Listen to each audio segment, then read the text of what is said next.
Эртээ урдын цагт нэгэн цөөрөмд хоёр галуу нэгэн мэлхийн хамт амьдардаг байжээ. Гэтэл ган гачиг нүрлэж цөөрмийн ус ширгэхэд хүрв. Хоёр галуу өөр нуур руу нисэхээс өөр аргагүйд хүрсэн боловч тэр хоёр удаан найзалж нөхөрлсөн мэлхийн найзыгаа орхиод явхаас ихэд өрөвдөж "Чи бидэнтэй хамт яваач" гэв. Мэлхий хэдийгээр хамт явахыг хүсвч чадахгүй гэдгээ мэдээд "Та хоёр далавчаа дэвээд л нисээд явчихна. Харин би дэвхрээд яаж та хоёрыг гүйцэв дээ" гэжээ.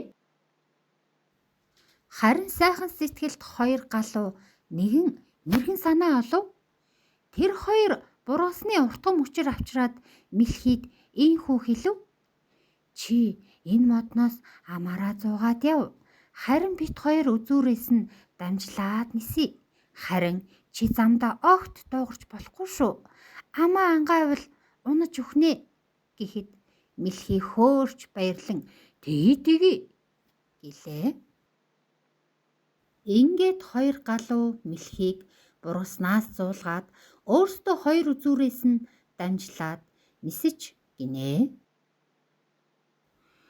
Өндөр гарч үзээгүй мэлхий уул нуруу, айл амтан, гол ус, адуу мал гээд бүх зүйлийн дээгүүр хөөрөн нисж яваадаа онгирч өөрөө нисж яваа мэт дотроо ихэд бахархан хөөрч явтал гинэт тэр доороос хүүхдүүд "Хүй тэрийг хараач. Мэлхий нисч байна шүү дээ. Ямар ухаантай мэлхий вэ?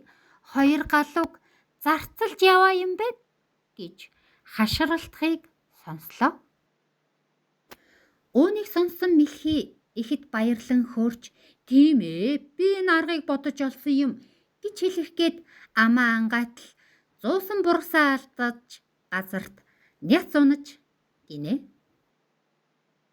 Онгироо зан олиггүй гэдгийн үлгэр энэ билээ.